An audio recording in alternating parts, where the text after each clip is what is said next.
Egunon, ongi etorri, buenos días, bienvenidos a todos y todas.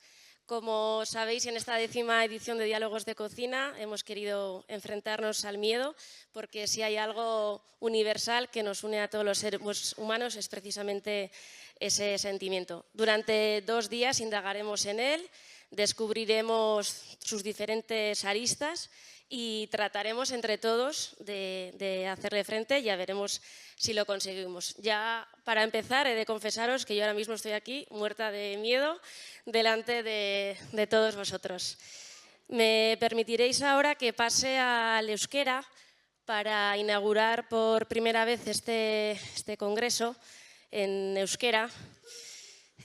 Keinu honen atzean esan nahi asko aurki ditzakegu, batetik desagertzeko zorian egon den hizkuntza murriztu batean, gaur 2025 urtean Diálogos de Cocina bezalako nazioarteko topagune bat euskeraz zabaltzearen mirariagatik.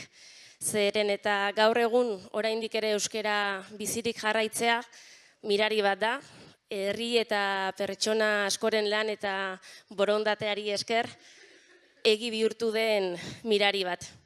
Bestetik, holtza ontara igoko den lehen hizlaria norden kontuan hartzen badugu, bera Jon Maia da, Jon Maiaren ama hizkuntza gaztelania da, baina Extremadura eta Zamoratik etorritako, Euskal Herrira etorritako gurasoek Jon ikastola batean sartzea erabaki zuten, Jonek euskera ikas zedin. Eta euskera izan da Jon Maiaren bizitza profesionalean ardatz. Hitz askorekin definitu genezake Jon Maia, bera Negu Gorriak edo Benito Lertxundi bezalako musika talde edo abeslarientzat letrak egin ditu, poemak idatzi ditu, 2 disko liburu ere atera ditu, baina guzti horren gainetik Jon bertsolaria da. Lehenengo bertsolaria historian, emigranten semea dena, eta euskera ama hizkuntza ez izan da bertsolari bihurtu dena. Kanpokoak zareten ontzat, bertsolaritza neurri eta doinu jakin batean botatzen den hitz kantatua da. Hizkuntza eta hitza izan ditu Jonek bere bizitzan bidelagun, baina bere familiaren jatorriak, bere gurasoek euskeraz jakiteak, bertsolaritza bezalako mundu euskaldun batean lotsarazi egiten zuten, identitate gatazka bat sortuz. Baina Jonek erakutsi du nola hitzak eta hitz horiekin helarazi daitezken esanahi, sentimendu eta edertasuna izan daitezken beldurrari aurre egiteko tresna boteretsuenetako bat. Zuekin, Jon Maia. Egunon, eskerrik asko Janire, zure hitz politengatik. Berezia da euskeraz, hain hizkuntza milenarioa izanik, nola hitzek eraman gaitzaketen denboran atzera milaka urte. Hitz horiek asmatu zituen pertsonaren edo gizakiaren pentsamenduetaraino, esan dezakegu. Hitzak hori baitira, simbolo sonoroak, fonetikoak, idea batena, kontzeptu batena, pentsamentu batena, objektu baten representazioa, airezko monumentoak dira. Eta euskerazko hitzak, euskera hizkuntza pre-indo-europearra izanik, euskerazko hitz askok eramaten gaituzte kobazuloetako garaiko gizaki haien mentalidaderaino. Ez dakit zer rigore zientifiko izango duen esatera noanak, baina niri gustatzen zait. Hitz askok euskeraz barne sentimentua adierazten duten hitz askok ur konponentea dute. Ez dakit duela milaka urtetako gizaki haiek ze kontzientzia zuten beraien buruarena, beraien anatomiarena, beraien existentziarena, eta urez noraino osatua gauden gizakiak, noraino ote zekiten edo ze pertzepzio zuten. Baina euskeraz barne sentimentuak adierazteko hitz askok ur erroa dute. Esaterako urduri esan nahi du nervioso, dakizuen bezala. Ziur, seguro. Zuhur, kauto. Barne konposizio horren adierazle nabarmenena, behar bada, jakituria horrena, izan daiteke urik gabeko gorputzaren atal bakarraren izenak. Dela, ezur, ez ur. Basikoki. Euskeraz, hueso da ezur, no agua. Hori da hueso euskeraz. Eta hitz horietako bat, gure barne sentipenak adierazteko, hitz horietako bat, euskeraz, oso hitz zaharra, da beldur. Beldur. Urez osatuak gaudela eta uraren bueltan egindako euskararen kontzepzio guztia. Esaterako, euskeraz urtea da uraren zikloa. Denboraren kontzepzioa uraren arabera neurtua. Estazion, udaberria, negua, udazkena eta udara da urtaro. Uraren zikloa, uraren aroa. Hizkuntza batek ematen digu kosmobizio bat eta munduaren pertzepzio bat, eta esan dezakegu baita ere neurri batean identitatearen konponente importantea dela. Nere identitatean funtsesko osagaia da euskera. Euskeraz ikusten dut paisajea, ez ditut ikusten montañas, ikusten ditut mendiak, ez dut ikusten el mar, ikusten dut itsasoa. Euskera da nire sentimentuen kodigo intimoa, eta euskera sentitzen ditut nire tristeziak, nire beldurrak, nire penak, eta bar.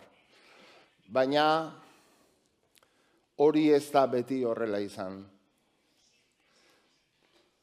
Nire harremana hizkuntzarekin eta identitatearekin gatazkatsua izan da denbora luzean.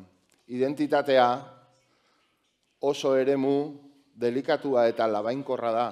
Identitateagatik sortzen dira gerrak, identitateagatik dauzkagu barne eta kanpo gatazkak, sexu identitatea, identitate nazionalak, eta bar, elkarriltzeraino, gorrotatzeraino, eta bar, eramaten gaituzten hainbat eta hainbat adierazpen identitateari lotua daude, erlijioa, eta bar, eta bar. Nigan nire gatazkak izan ditut, eta esan dezaket nire ibilbide guztia nire identitatearekin burruka bat izan dela, eta autosuperazio bide konstante bat. Ni bertsolaria naiz, euskeraz improvisatzen duen persona bat, arau batzuen arabera, bere metrika eta errimak errespetatuz, nire munduaren ikuskera eta nire bizipenak eta nire ideiak bertsoaren arauetan sartzen ditut eta horrela helarazten dizkiot gizarteari, euskeraz. Bertsolaritza oso aintzinako euskal adierazpidea da. Ez dakigun noiz hasiko zen gizakia improvisatzen, baina badakigu noski idazten hasi aurretik hemen ja gizakiak kantatu egiten zuela. Alegia, ahozko literatura idatzia baino zarragoa da.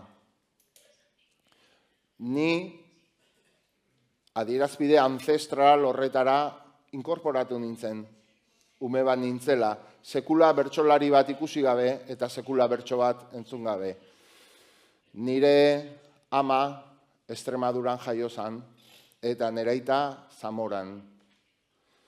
Ikastolan hasi nintzen Eta hasieran bizi nintzen herrian, Zumarragan, emigranteen seme-alaba asko ginen, eta eskolan ere asko ginen, eta gehienok gazteleraz hitz egiten genuen. Etxetik gazteleraz hitz egiten genuelako. Zumaiara aldatu ginen bizitzera, beste herri batera, 8 urte nituela, eta horrazi nintzen desberdina sentitzen. Ez nekien beraiek bezala, nire gelakidek bezala, nire laguntxoek bezala, euskeraz hitz egiten.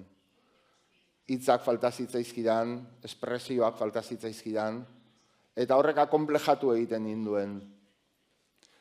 Ez nintzen beraiek bezain euskaldun sentitzen. Momentu askotan sentitzen nuen lotxa, esaterakon abizenak esan behar genituenean. Orduan bazegoen oraindik mania 8 abizen euskaldunak esatekoa. Gaina gero pelikula Zumaian grabatu zen, nire herrian, 8 apellidos baskos. Eta hori zen pixka bat pedigri demostrazio bat, ez da?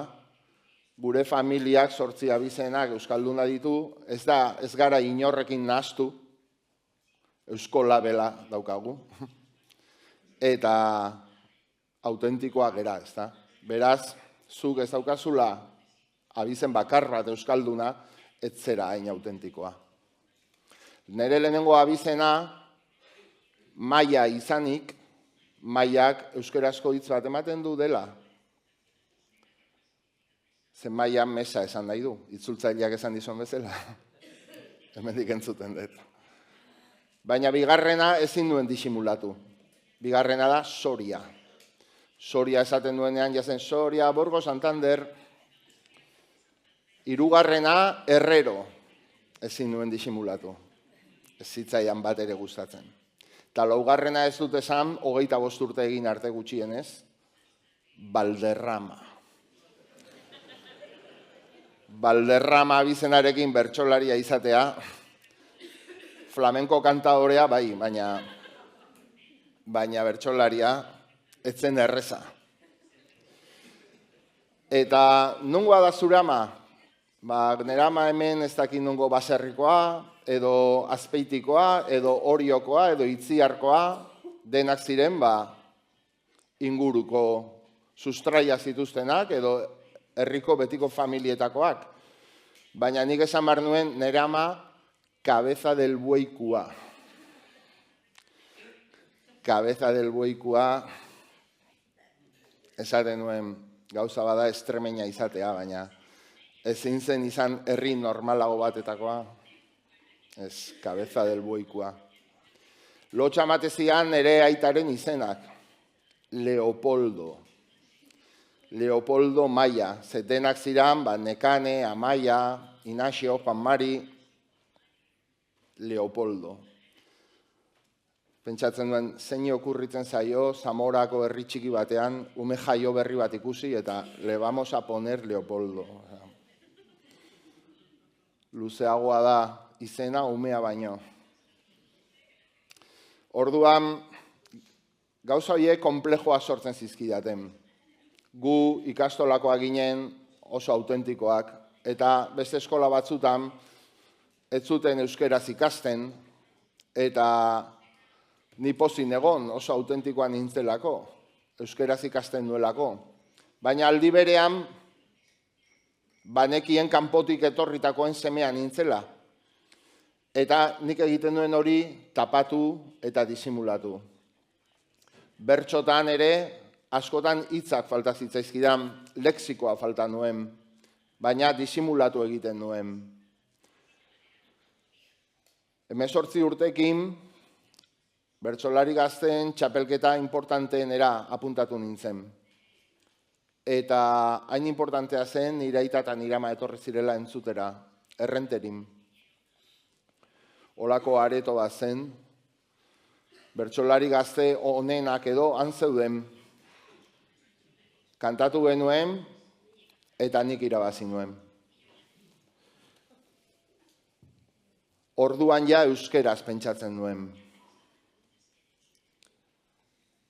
Nire aita eta nire ama entzutera etorri ziren, eta publikoan zeuden. Eta entrevistak egiten ari zitzaizkidan, argazkiak ateratzen, eta ikusten nuen nire aita eta nire ama zai zeudela. Zinea usten ari zen, eta nire aitak eta nire amak hor jarraitzen zuten. Orduan nik konversazioa luzatzen nuen, baina aita eta ama oraindik hor zeuden. Zinean etzen, inor gelditzen, eta nik jarraitzen duen konversazioak luzatzen, baina nire aita eta nire ama ez ziren joaten. Ikusi nituen etortzen albo batetik, eta ni beste albora jun nintzen. Beste albora etorri ziren, eta ni beste albora jun nintzen. Eta konturatu ziren ez nuela nahi beraiekin egon. Lotxa ematen zidan gaztelera hitz egiteak, nire amarekin eta nire aitarekin beste bertsolarien aurrean. Ez nuen nahi inork ikusterik, nik nire gurasoekin gaztelera hitz egiten nuenik.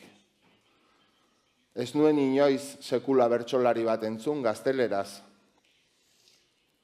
Eta iruditzen zitzaidan gaixotasun bat bezala sartzera nindoala, euskeraren tenploan, euskal hitzaren eta ingenioaren munduan. Nire gurasoak retxazatzeraino iritsi naiz, ukatzeraino iritsi naiz, nire beldurrengatik eta nire lotxengatik. Nire barne gatazkak izan dira urte askoan. Ez nekien nola izan euskalduna eta aldi berean espainolen semea. Ez nekien nola kudeatu nire identitatea.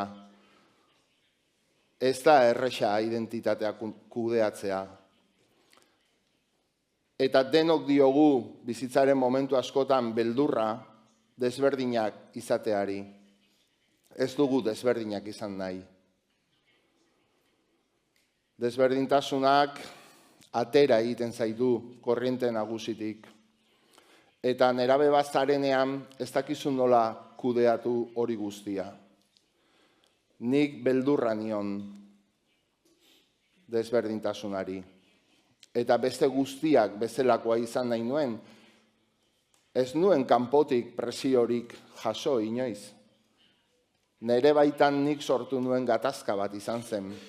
Baina giroa ere alakoa zen, txuria edo beltza, nola izan biak batera, nola izan euskalduna eta emigrante espainolen semea.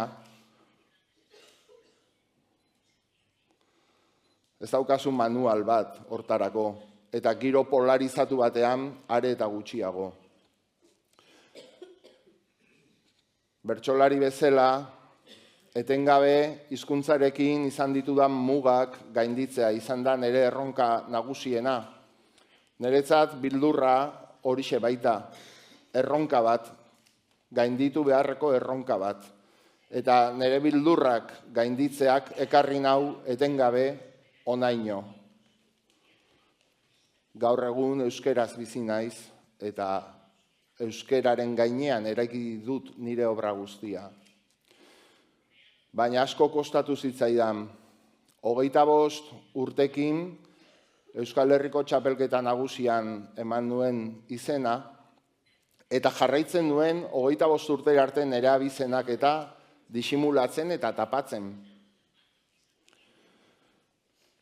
Nire ingurukoek baino ez zekiten nire familiaren jatorri eta kultura hori. Jendeak ez zuen imaginatzen. Publikoak ez zuen imaginatzen. Bertsozaleek ez zuten imaginatzen nire historia hori. 1987an Euskal Herriko txapelketan kantatu nuen azken laurdenetan eta ondo atera zitzaidan. Suplente hasi nintzen.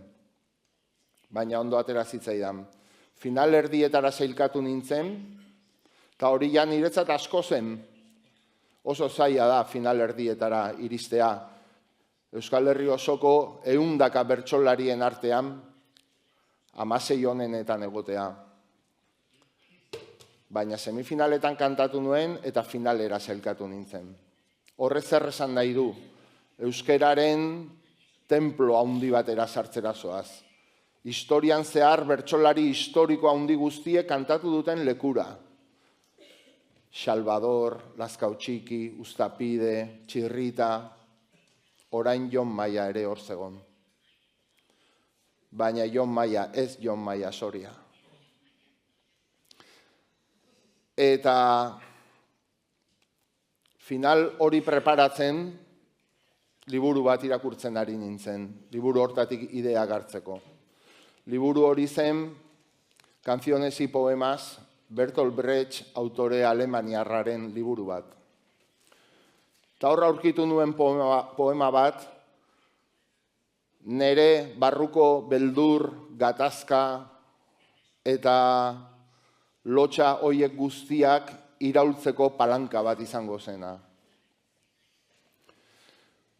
Poema edo reflexio horrek gutxi gora bera esaten zuen, maite duen guztia, bere lurra, bere etxea, utzi behar duen persona, bere gogoaren kontra utzi behar duen persona, bere jolaslekuak, bere lagunak, bere familia, bere paisaiak, hori guztia, bere gogoaren kontra utzi behar duen persona, ez da bakarrik emigrante bat, desterratu bat ere bada. Ez duelako askatasunean erabaki hori ustea. Kasualki irakurri nuen poema hori, eta 25 urtekin lehenengo aldiz pentsatu nuen, nire familiak egunen batean Extremadurako bere etxea betirako utzi, eta maleta batzutan kabitzen zitzaiena sartuta, tren bat hartu zuten, maite zuten guztia betirako atzean utziz. Lur, arrotz eta ez ezagun honetara Euskal Herrira etortzeko. Bizitza bat zerotik hastera. Ez nuen inoiz pentsatu nire familiak trantze hori pasatu zuenik. Ez nintzen inoiz jarri klabe horretan, nik ez nuen nire familia emigrante familia bat bezala ikusten. Nire aita, nire ama, nire aiton amonak ziren, erdaldunak ziren, bai, baina ez nuen inoiz pentsatu ze historia ote zegoen beraien atzean, maite zuten guztia usteko erabakia hartzeko. Ez nuen inoiz pentsatu hori. Orduan hasi nintzen galdetzen etxean. Orduan ezagutu nuen nire familiaren historia, ordura arte inoiz ez nuen entzun. Gerrako galtzaileak. Nire abuelo Albaceten nola kartzelan egon zen. Nola gure abuelaren anaia fusilatu zuten gerra hil eta gero. Nola bildurrez bizi ziren Extremadurako Cabeza del Buey herrian. Nola kendu zizkieten olibondo guztiak eta lur guztiak abuelaren familiari. Nola jornalero lan egiten zuten miserian. Eta nola entzun zuten han en el norte, en las Vascongadas, industria zegoela eta lana zegoela guztientzat. Eta horrela etorri ziren, beste 100.000 gerrako galtzaile bezala. Extremaduratik, Andaluziatik, Kastillatik, eta hainbat lekutatik lur honetara bizitza berri bat hastera. Orduan konturatu nintzen, ni euskalduna naizela, eta euskalduna naizelako bertsolaria naizela, nire familiak Extremaduratik ekarritako balore eta kontzientzia bati esker. Beraiek erabaki zuten nire identidadea.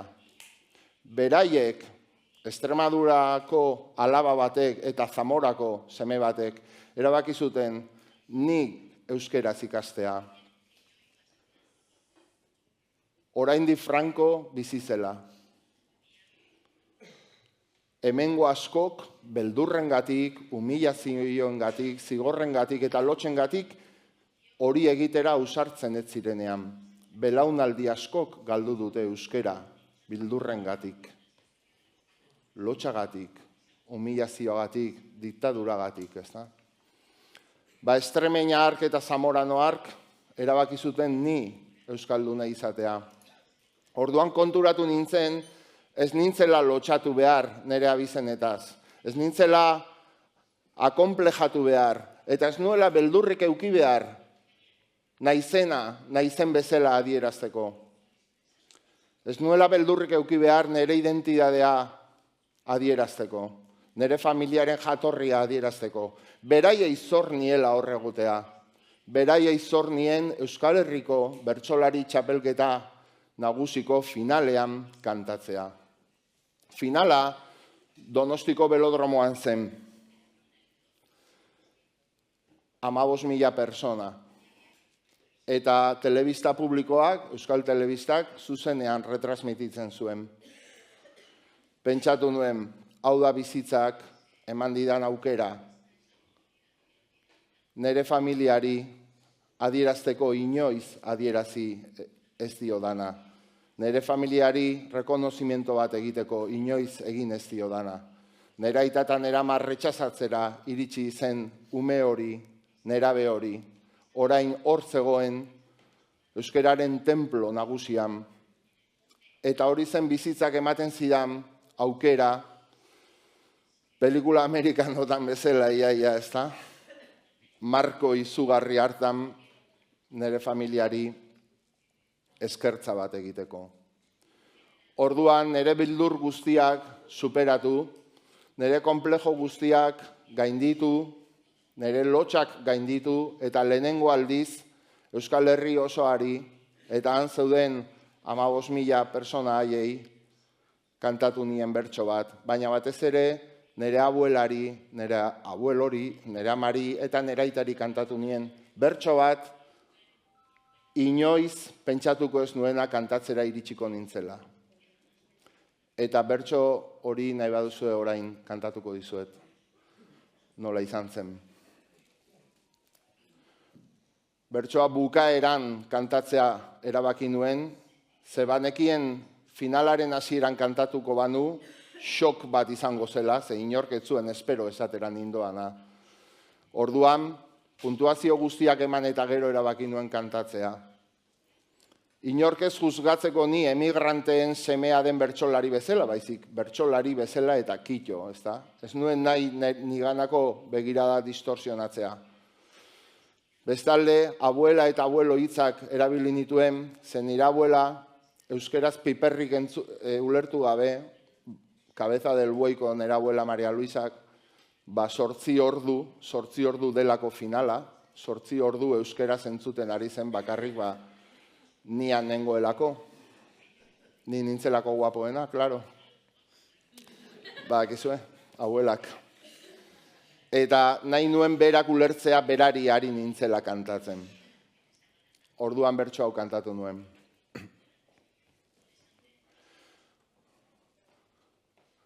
Ama Extremadura, aita Zamoratik, abuela eta abuelo haien aurretik.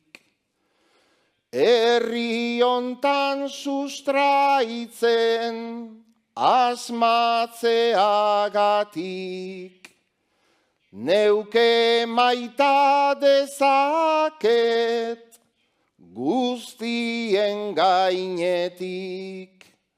Euskeraz badakit, bertsoz darabilkit, dena zuengatik alaxe dagokit.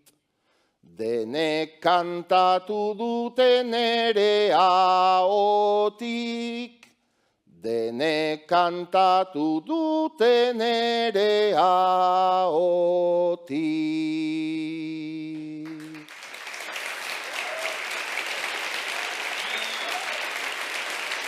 Eskerrik asko.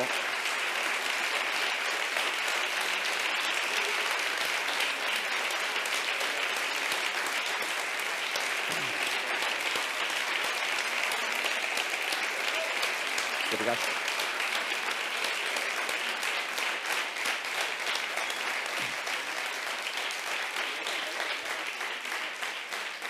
Eskerrik asko. Niretzat bertso hori liberazio bat izan zen. Eta oso bertso intimoa zen nire iritziz bota nuenean. Nire familiari egindako bertsoa, nire bizitzaren bertsoa zen. Oso intimoa, baina berehala konturatu nintzen milaka pertsonen bertsoa zela. milaka pertsonen historia zela, milaka euskaldun gaudela emigranteen semeak garenak, emigranteen alabak garenak. Eta askotan sentitu ditugula konplejoak edo lotxak edo beldurrak gure identitateagatik, ez dugula jakin izan hori kudeatzen. Eta orduan berehala konturatu nintzen posizio privilegiatu batean nengoela, bi norabidetan hitz egiteko, garai zail hoietan. Bi norabidetan hitz egiteko, elkar ulertzen ez zuten bi identitate horiek, nire barruan konfliktuan zeudenak, baina kalean ere bai, elkarrekiko empatiazko begirada bat eraikitzen saiatzeko. Gero novela bat idatziko nuen, eta gero kantuak eta ere egingo nituen horri buruz. Uste dut, beldurrak eramaten gaituela, eta ez ezagutzak, ze askotan beldurra ignorantziati dator, ez ezagutzak eramaten gaitu estereotipoak sortzea, simplismoak sortzea, klitxeak sortzea, eta estereotipoetan, klitxeetan, prejuizioetan, kaiolatuta gelditzen gera, hor preso gelditzen gera, pentsamendu kaiolak modukoa dira. Ez ezagutzak eramaten gaitu bestea juzgatzera, ez ezagutzatik, estereotipoekin eta klitxeekin. Uste dut oso importantea dela hori desegitea, gaur egungo emigrazioarekin ere bai. Estigmatizazioak eta klitxeak eta aurre iritziak ez ezagutzatik sortzen direlako. Beste persona ezagutzen duzunean, ez daukazu pelikularik asmatu beharrik, ez daukazu estereotiporik eraiki beharrik. Pertsona bat ari zera ezagutzen konkretuki, ez ezagutzak eramaten gaitu olako jarreretara. Eta ezin da horren gainean gizarte bat eraiki. Identitate hori guztion artean eraiki behar dugu. Eta denok erabatera edo bestera, baina denok kondenatuta gaude elkarrekin bizitzera identitate guztiak. Eta elkarren rekonozimentoan oinarritutako gizarte bat, baino ezin da izan gizarte tolerante bat. Ze tolerantzia ez da nik zuk nahi duzun bezala pentsatzea, baizik eta ni pentsatzen dudanarekin biok bizializatea, ez da? Biok desberdin pentsatu arren. 5 minutu dauzkat, eta, bueno, hau ez geneukan lehendi prestatuta, baina zuek idatzi dituzue hemen zuen beldur batzuk, hor sarreran uste dut, eta nire bildurrari buruz bakarrik ez hitz egiteagatik, hartuko dut edozein, hartu nahi baduzu paper bat, eta bertso bat egingo dut.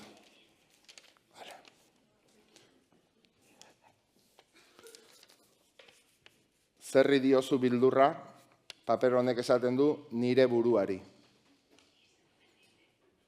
Nire buruari. A ber.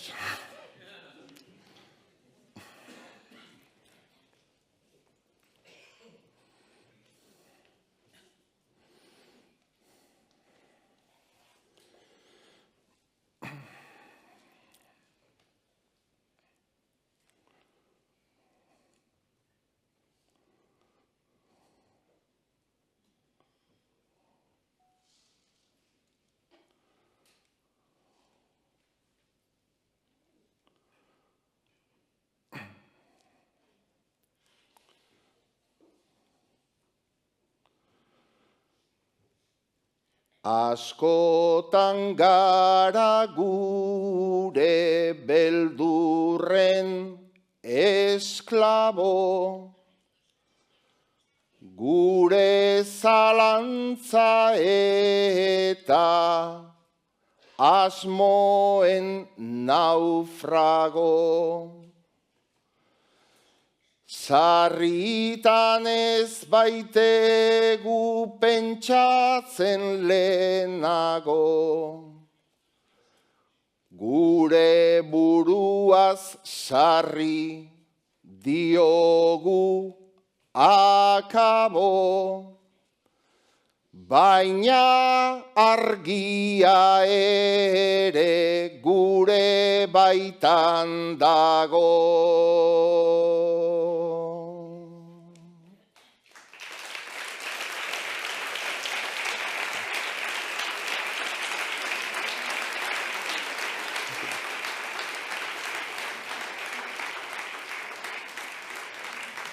Azkena, a ver.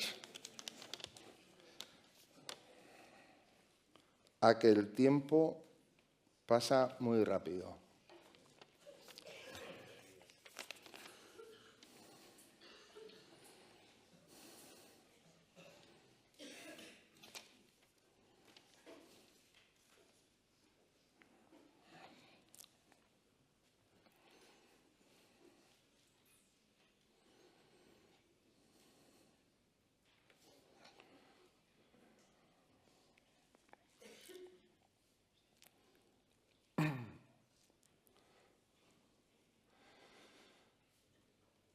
Bizitza azkar doa aurrera, urakan baten antzera. Sarritan ez du usten joaten, bere ibaien ertzera. Estresa, presa eta presioa, lanetik eta etxera. Antsietatea eta angustia, gure biriken aizera. Baina denbora azkar joatea, ez da egitea atzera. Hain zuzen horrek eraman behar, zaitu gehiago bizitzera. Hain zuzen horrek eraman behar, zaitu gehiago bizitzera.